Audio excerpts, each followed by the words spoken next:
ایسا بزدل دشمن ہمیں ملا ہے کہ رات کے اندھیرے میں بچپن سے ہر پاکستانی جس نے مطالعہ پاکستان کی کتاب پڑھی ہے اس کو یہی پڑھایا گیا ہے، سنایا گیا ہے، سمجھایا گیا ہے کہ رات کے اندھیرے میں بزدل دشمن نے 65 میں ہم پہ حملہ کر دیا، تو اب بھی ہمارا دشمن نہیں ہے، سوتے ہوئے ہم پہ حملہ کرتا ہے۔ یہ ایک تاریخی جھوٹ ہے جو بڑے پیمانے پر بولا گیا، اور بولنے والوں نے کچھ دیر کے بعد خود بھی یقین کرنا شروع کر دیا کہ یہ ایسے ہی ہے، بالکل خلاف واقعہ۔ بسم اللہ الرحمن الرحیم، السلام علیکم۔ غامدی صاحب کے ساتھ ہفتہ وار سوال و جواب کی براہ راست نشست کو لے کر ڈیلس امریکہ غامدی سینٹر سے ایک دفعہ پھر حاضر خدمت آغاز کرتے ہیں۔ سے بہت شکریہ آپ کے وقت کا۔ ہم نے آپ سے ایک موضوع پر استفادے کا آغاز کیا تھا، فوج کا بیانیہ کیا ہے۔ 14 نکات کی صورت میں نے خلاصہ پیش کیا تھا۔ ایک ایک نقطے پہ ہم آپ سے جان رہے ہیں کہ آپ ان معاملات کو کیسے دیکھتے ہیں، علم سیاست کی روشنی میں اور دین کی جو مجموعی اخلاقیات ہیں اس کی روشنی میں، تاریخ کے عمل کی روشنی میں ہم ان معاملات کو کیسے سلجھا سکتے ہیں۔ پہلا نقطہ زیر بحث ہے کہ فوج ہمارے ملک میں وحدت کی، فیڈریشن کی علامت ہے۔ بڑی تفصیل سے آپ نے اس پہ گفتگو کی۔ اس کے بعد دوسرا نقطہ یہ تھا کہ ہمارے ہاں یہ کہا جاتا ہے، ایک پورا نیریٹو اور بیانیہ ہے کہ بھارت ہمارا ازلی اور ابدی دشمن ہے۔ اس بیانیے کی تائید میں جو 4 نقطے پیش کی جاتے ہیں ان میں سے 2 نقطوں پر آپ سے بات ہوئی۔ کشمیر کا تنازع ہے یا کشمیر ایک دشمنی کی علامت ہے۔ بڑی تفصیل سے 2 نشستوں میں اس پر بھی آپ نے بات کی، اور اس پر بھی ہم نے آپ سے بات کی کہ جو ایک بہت بڑا مقدمہ پیش کیا جاتا ہے دشمنی کی علامت کے طور پہ کہ بھارت نے تقسیم کے بعد ہمارے مالی وسائل پر قابض ہو کے ہمارے فنڈز روک لیے تھے۔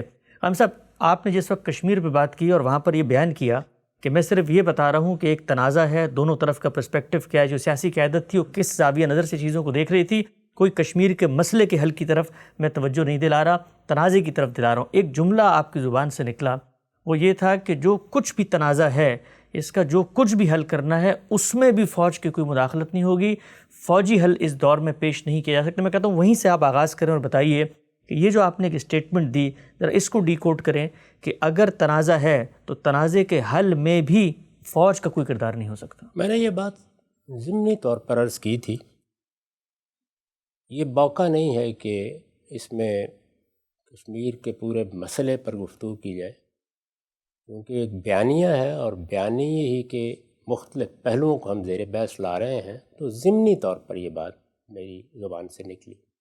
تاہم آپ نے پوچھا ہے تو میں اس کی تھوڑی سی وضاحت کر دیتا ہوں۔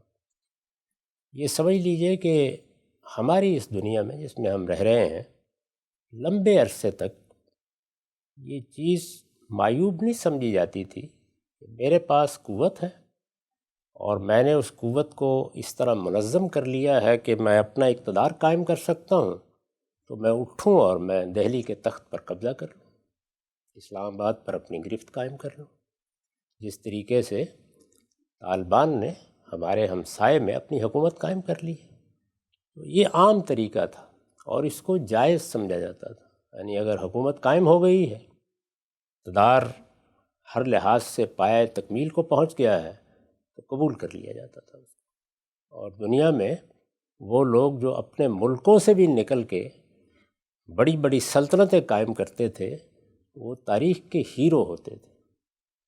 یعنی اسکندر اعظم کو لوگ یہ نہیں کہتے تھے کہ دیکھیے اس نے کیا مظالم کیے ہیں، یہ کہا جاتا تھا کہ وہ فاتح عالم ہے۔ بالعموم یہ تعبیریں تھیں، یہ دنیا کا عمومی قانون رہا۔ اسی پس منظر میں یہ آپ جانتے ہیں کہ اس سرزمین یعنی امریکہ کی سرزمین کو فتح کیا گیا، آسٹریلیا کو فتح کیا گیا، لوگ گئے، یہ سرزمین آباد ہوئی، جنگیں بھی ہوئیں، مختلف ملکوں سے آزادی کی تحریکیں بھی چلتی رہیں، لیکن بڑی بڑی سلطنتوں کو بالعموم جوازی کی نگاہ سے دیکھا گیا۔ آخری بڑی سلطنت ہمارے علاقوں میں برطانیہ عظمیٰ کی سلطنت تھی، اور آپ جانتے ہیں کہ وہ دوسری جنگ عظیم کے بعد تک قائم رہی ہے، بلکہ اس وقت بھی بعض جگہوں پر اس کا ایک آئینی اقتدار قائم ہے۔ بڑی سلطنت تھی، کہا جاتا تھا کہ اس میں سورج غروب نہیں ہوتا۔ پہلی جنگ عظیم نے اس پر یعنی اس تصور پر یا اس روایت پر ایک کاری ضرب لگائی۔ یہ آپ جانتے ہیں کہ یہی وہ جنگ ہے جس میں جب سلطنت عثمانیہ نے اتحادیوں کے خلاف لڑنے کا فیصلہ کیا تو اس کی تقدیر پر بھی موت کی مہر ثبت ہو گئی، اور سلطنت عثمانیہ کا خاتمہ ہو گیا۔ سلطنت عثمانیہ مسلمانوں کی سلطنت تھی، مسلمانوں کی وحدت کی ایک علامت بھی تھی، بڑی سلطنت تھی، دنیا کی بڑی سلطنتوں میں اس کا شمار ہوتا رہا ہے۔ اس نے بھی اپنے بہت سے مقبوضات پے در پے کھوئے، اور یہاں تک کہ پہلی جنگ عظیم کی فتح کے بعد تو معاملہ ہی بالکل ختم ہو گیا۔ جب وہ معاملہ ختم ہو گیا، اور یہ آپ جانتے ہیں کہ فلسطین میں بھی اور عراق شام میں بھی ان سب جگہوں پر فاتحین نے اپنا اثر و رسوخ قائم رکھا۔ بعض علاقے ان کے انتداب میں دیے گئے، جیسے کہ فلسطین کا علاقہ ہے، اور وہ اگر چاہتے تو اپنی حکومتیں وہاں قائم رکھتے۔ اس وقت تک یہی نظام چل رہا تھا۔ 1928 ہے جس میں دنیا کے اس قانون میں تبدیلی آنی شروع ہوئی، بہت زیادہ پرانی بات نہیں ہے یہ۔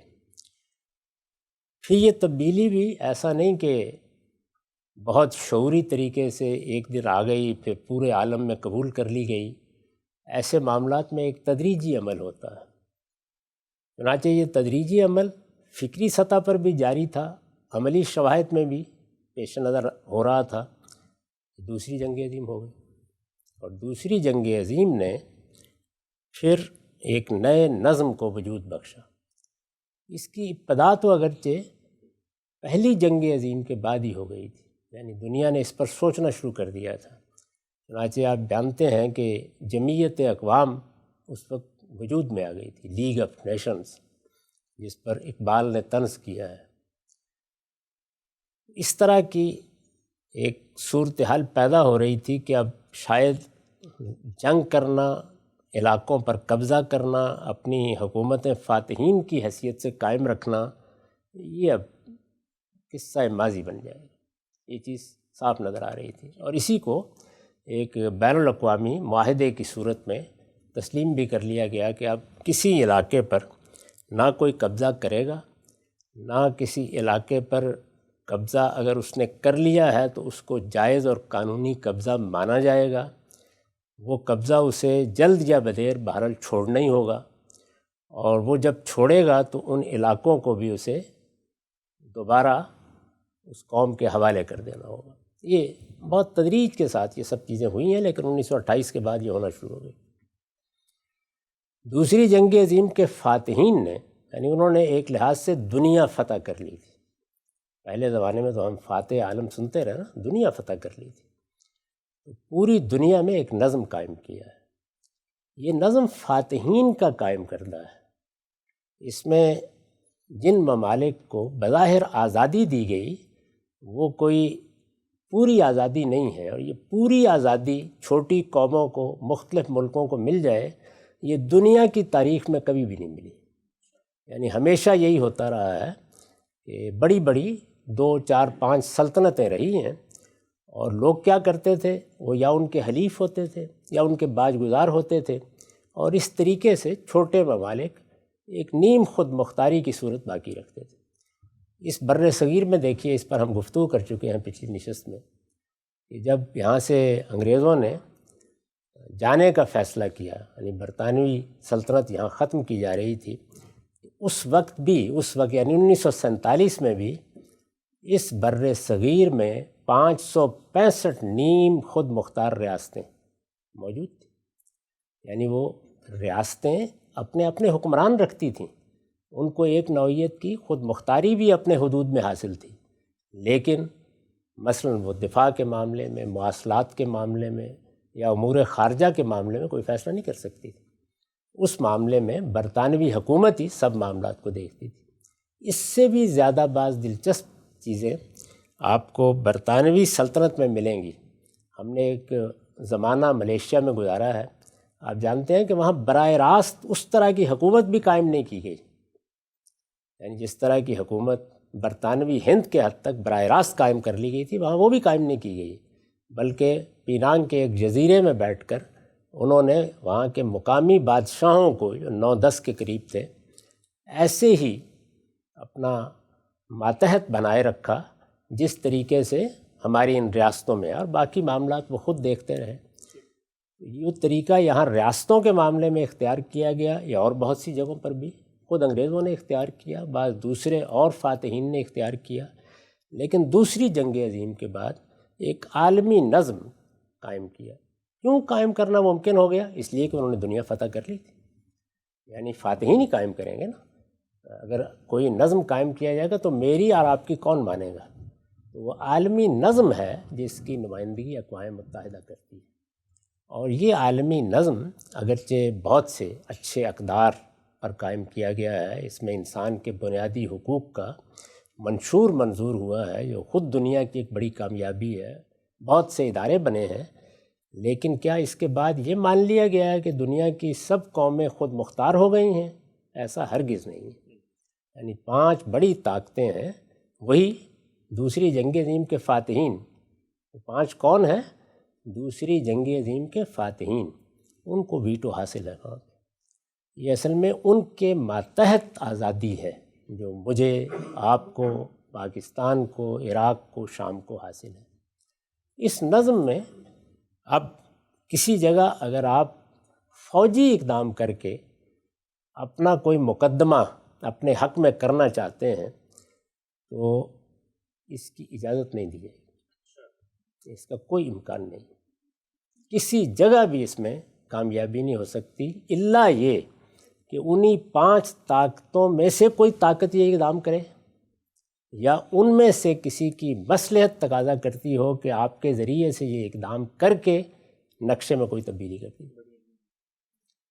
اگر کشمیر اور فلسطین میں سے کسی بھی قضیے کو، 2 ہی قضیے ہیں نا مسلمانوں کے بڑے قضیے، اگر ایسی کوئی صورت حاصل ہے تو ہر بصیرت رکھنے والا آدمی کہے گا کہ اس سے فائدہ اٹھانا چاہیے۔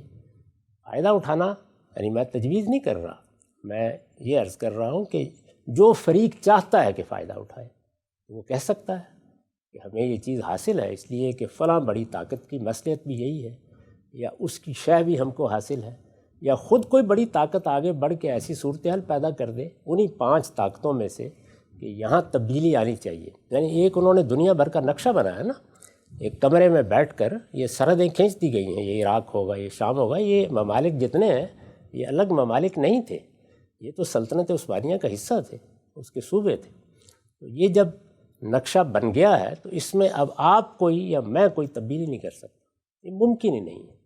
ایسی کوئی تبدیلی اگر آپ ان 2 مستثنیات کے سوا کرنے کی طرف قدم بڑھائیں گے تو آپ کو بہرحال پیچھے ہٹنا ہوگا، جانا ہوگا، یہ نہیں ہو سکتا۔ ہاں البتہ کسی موقع پر کسی ہڑبونگ سے فائدہ اٹھا کر کوئی اقدام کر لیا جائے، اس کو ہم دیکھ چکے ہیں کہ 47 میں جب یہ سب کچھ ہو رہا تھا، ایک تقسیم ہو رہی تھی، خود وہ یہ نقشہ بنا رہے تھے، گویا نقشہ بنانے کے موقع پر گھر سے اقدام کر کے 1/3 کشمیر پر قبضہ کر لیا گیا، ہو گیا، اور اس میں ایک کنٹرول لائن بھی ہے اس وقت، اس پر آپ بھی کھڑے ہیں، اور وہ کنٹرول لائن اگرچہ ابھی کوئی بین الاقوامی سرحد تو نہیں مانی گئی، تاہم جو کچھ آپ کے پاس ہے وہ آپ کے پاس ہے، جو کچھ ہندوستان کے پاس ہے وہ ہندوستان کے پاس ہے۔ تو یہ صورتحال ہے، اس میں اس کا کوئی امکان ہی نہیں ہے۔ اگر کسی شخص نے یہ رائے قائم کی ہے کہ ایسا ہو سکتا ہے تو اس کو غور کرنا چاہیے، یہ دنیا کو بصیرت سے سمجھنے کا طریقہ نہیں ہے۔ نہ عربوں کے اقدامات کامیاب ہو سکے، نتیجے کے طور پر ان کے بہت سے علاقے خود اسرائیل کے قبضے میں چلے گئے، اور اس کے بعد بھی چونکہ اسرائیل کو عرب تسلیم نہیں کرتے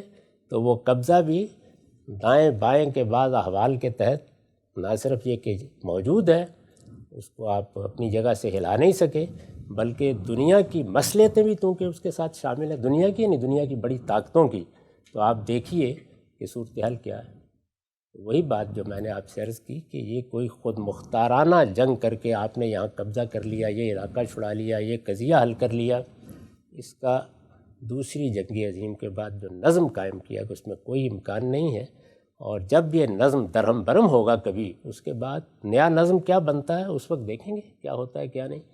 اس پس منظر میں نے یہ عرض کیا تھا کہ اس کا کوئی فوجی حل نہیں ہے، نہ ہو سکتا ہے۔ اگر اس وقت بھی جب یہ ساری پالیسی اور یہ بیانیہ بنایا جا رہا تھا، اس وقت بھی کسی نے یہ خیال کیا کہ ہم ایسا حل کر لیں گے، تو میں اس پر کوئی تبصرہ نہیں کرنا چاہتا۔ میرا خیال ہے کہ بڑی بے بصیرتی کا ثبوت دیا ہے۔ جتنے تنازعات ہیں وہ آپ کو، اگر وہ تنازعات کسی بڑی طاقت کی مصلحت نہیں بن گئے کہ ان کو حل ہونا ہے، یا وہ آپ کے ذریعے سے انہیں حل کرانا چاہتے ہیں، تو پھر آپ کو میز پر بیٹھنا ہے، بات کرنی ہے، مذاکرات کرنے ہیں۔ اور میز پر بیٹھنا ہے، مذاکرات کرنے ہیں، کچھ لینا ہے، کچھ دینا ہے، اور اسی طرح یہ تنازعات حل ہونے ہیں۔ یہ کام کر ہی صرف سیاستدان سکتے ہیں، یہ فوج کے کرنے کا کام ہی نہیں، اس کی تربیت اس مقصد کے لیے ہوتی ہی نہیں۔ تو جب کسی قضیے یا کسی تنازع کا فوجی حل ممکن ہی نہیں ہے، تو مجھے یہ بتائیے کہ اگر آپ کریں گے تو اپنا نقصان کریں، اور اگر آپ اس طرح کا کوئی بیانیہ بنائیں گے تو آپ اپنے آپ کو فریب دے رہے ہوں گے۔ تو یہ حقیقت ہے، اس کی طرف میں نے اشارہ کیا۔ آپ سے بہت ہی اہم پہلو آپ نے واضح کیا کہ تنازع بہت گہرا ہے، لیکن اس کو حل کرنے میں بھی فوج کا کوئی کردار نہیں ہو سکتا۔ عالمی نظم، زمانے کی حرکیات اور سیاسی عمل جہاں تک پہنچ چکا ہے، اس میں اس طرح کا کوئی فوجی حل پائیدار نہیں ہو سکتا، بلکہ اس کا کوئی رستہ بھی نہیں ہے۔ آگے بڑھاتا ہوں اس سلسلے کو۔ یہ جو دوسرا نقطہ ہے کہ بھارت ہمارا ازلی ابدی دشمن ہے، اس میں جو ایک بہت اہم محکم دلیل کے طور پہ چیز پیش کی جاتی ہے، تیسرے نمبر پہ وہ 65 کی جنگ ہے۔ کہا جاتا ہے دشمن ہوتے ہیں، الٹیمیٹم دیتے ہیں، لڑائیاں بھی ہوتی ہیں، حملے بھی ہوتے ہیں، لیکن ایسا بزدل دشمن ہمیں ملا ہے کہ رات کے اندھیرے میں بچپن سے ہر پاکستانی جس نے مطالعہ پاکستان کی کتاب پڑھی ہے اس کو یہی پڑھایا گیا ہے، سنایا گیا ہے، سمجھایا گیا ہے کہ رات کے اندھیرے میں بزدل دشمن نے 65 میں ہم پہ حملہ کر دیا۔ تو اب بھی ہمارا دشمن نہیں ہے، سوتے ہوئے ہم پہ حملہ کرتا ہے۔ یہ ایک تاریخی جھوٹ ہے جو بڑے پیمانے پر بولا گیا، اور بولنے والوں نے کچھ دیر کے بعد خود بھی یقین کرنا شروع کر دیا کہ یہ ایسے ہی ہے، بالکل خلاف واقعہ۔ یہ آپ جانتے ہیں کہ پہلے ایک معرکہ، یہ ستمبر 65 میں جنگ ہوئی ہے، پہلے ایک معرکہ اس سال کی ابتدا میں رن آف کچھ میں ہو چکا تھا۔ اس میں چونکہ ایک نوعیت کی اسٹریٹجک برتری پاکستان کو حاصل رہی ہے، وہاں کچھ کامیابیاں بھی ہوئی تھیں، بڑے پیمانے کی کامیابیاں۔ اس سے یہ خیال ہوا کہ کشمیر میں بھی ایک اقدام کر کے ہو سکتا ہے کہ ہم قبضہ کر لیں، کیونکہ ہمارے ہاں ایک لمبے عرصے تک لوگ فوجی حلقے سحر میں مبتلا رہے ہیں۔ چنانچہ ایک آپریشن پاکستان کی طرف سے کیا گیا، پھر عرض کرتا ہوں پاکستان کی طرف سے کیا گیا، اس کو آپریشن جبرالٹر کہا جاتا ہے۔ اچھا۔ اور اس کی ابتدا 5-6 اگست کو ہو گئی تھی۔ اس میں پہلے مرحلے میں کچھ کامیابی ہوئی، لیکن ہندوستان جواب کے لیے تیار تھا۔ جب مزید آگے بڑھنا ممکن نہیں ہو سکا اور ادھر سے پاکستانی افواج کی کمان بھی تبدیل کر دی گئی، یعنی یحییٰ خان کو اسی موقع پر مقرر کیا گیا ہے۔ اس کے بھی پس منظر میں بہت سی داستانیں ہیں، آپ اگر دیکھنا چاہیں تو آپ شہاب نامے میں دیکھ سکتے ہیں، انہوں نے بیان بھی کر دیا ہے۔ میں اس میں سے کسی کی تائید تردید نہیں کرتا، وہ بحث دوسری جانب نکل جائے گی، لیکن یہ ایک واقعہ ہے کہ کمان تبدیل کر دی گئی۔ اس کے بعد پیش قدمی رکی، اور اس پیش قدمی کے رکنے کے بعد پھر ایک دوسرا آپریشن شروع کیا گیا جس کو آپریشن گرینڈ سلام کہا جاتا ہے۔ یہ سب 6 ستمبر سے پہلے ہو چکا تھا۔ ہندوستان نے اس کے جواب میں بین الاقوامی سرحد پار کی۔ ہمارے ہاں یہ خیال تھا کہ جو کچھ ہم کشمیر میں کر رہے ہیں اس کے جواب میں ہندوستان بین الاقوامی سرحد پار نہیں کرے گا، اگر جنگ ہوگی تو وہاں ہوگی۔ اور بتایا جاتا ہے کہ اس وقت کے ہمارے وزیر خارجہ کی رائے بھی یہی تھی، اور جن لوگوں نے یہ منصوبہ بنایا تھا وہ بھی یہ خیال کر رہے تھے، اور اس میں رازداری برتی گئی تھی کہ ہم یہ اقدام کر رہے ہیں، ظاہر ہے کہ یہ غلط اقدام تھا ہر لحاظ سے، تو اس کے کہیں برے نتائج نہ نکلیں، لیکن وہی برے نتائج نکلے۔ اور ہندوستان نے نہ صرف یہ کہ وہاں جواب دیا، بلکہ اس کے کم و بیش 1 ماہ بعد، یعنی رات کی تاریکی میں کوئی بزدل دشمن نہیں آیا تھا، کم و بیش 1 ماہ بعد انہوں نے بین الاقوامی سرحد پار کر لی۔ پھر پاکستان نے اس کی مدافعت کی، اور اس جنگ میں فتح ہوئی یا شکست ہوئی یہ خود ایک موضوع ہے، اور اس پہ دونوں جانب بہت قوی دلائل ہیں، پیش کیے جا سکتے ہیں، لیکن مجھے اس وقت اس پر بھی کوئی تبصرہ نہیں کرنا، ورنہ میں عرض کر سکتا ہوں کہ اس کو ماپنے کے بھی بڑے واضح پیمانے ہیں کہ ہوا کیا تھا، اور پھر تاشقند میں کس طریقے سے دستخط کرنا پڑے، اور کشمیر کا مسئلہ کس طریقے سے وہاں لپیٹ دیا گیا۔ کبھی تاشقند کے معاہدے کو پڑھیے، اس میں کیا لکھا ہوا ہے۔ تو اس لیے یہ بات ہی صحیح نہیں ہے کہ کسی دشمن نے رات کی تاریکی میں حملہ کر دیا، وہی تنازع کشمیر ہے، اسی کے ذیل میں پاکستان کی طرف سے ایک اقدام کیا گیا۔ آپ کہہ سکتے ہیں کہ ہندوستان اگر وہیں تک جنگ محدود رکھتا تو اس کی عنایت ہوتی، لیکن جنگ ہوتی ہے تو پھر آپ جواب میں تو کچھ بھی توقع کر سکتے ہیں، کسی چیز کا بھی اندیشہ ہو سکتا ہے۔ ہندوستان نے بین الاقوامی سرحد پار کی اور اس جنگ کا جواب جو ہم نے چھیڑی تھی لاہور میں اور بعض دوسری جگہوں پر دی، یہی واقعہ ہے، اس کے سوا جو کچھ ہے وہ سری جھوٹ ہے۔ صاحب دوسرا نقطہ آپ سے زیر بحث آ رہا ہے کہ بھارت ہمارا ازلی ابدی دشمن ہے، کشمیر کے تنازع کا کوئی فوجی حل ممکن نہیں ہے۔ غام صاحب نے اس میں بھی بتا دیا کہ جو تنازع ہے فوج کا اس سے کوئی تعلق نہیں ہو سکتا۔ دوسرا نقطہ بھی واضح ہوا تھا، اور تیسرے نقطے پہ بھی ہم نے غام صاحب سے بات کی کہ کیا بھارت نے ہم پر رات کی تاریکی میں حملہ کیا تھا، اس کی دشمنی کے ثبوت کے ایک بڑے دلیل کے طور پر اس نقطے کو بھی پیش کیا جاتا ہے۔ یہ بھی زیر بحث آیا، آگے بڑھائیں گے سلسلہ گفتگو اور جانیں گے غام صاحب سے کہ چلیں یہ تو ہو گئی حقیقتیں، لیکن ایک اور بہت ہی تلخ یاد جو ہر پاکستانی کے ذہن پہ پیوست ہے وہ ہے 71 ہمارا ملک دو لخت ہوا، اور یہ کہا گیا کہ دو قومی نظریے کو خلیج بنگال میں آج ہم نے ڈبو دیا ہے۔ کیا یہ دشمنی کا واضح ترین ثبوت نہیں ہے؟ یہ سارے پہلو زیر بحث آئیں گے، وقت یہاں پہ ختم ہوتا ہے، دوبارہ حاضر خدمت ہوں گے، اب تک آپ کے وقت کا بہت شکریہ۔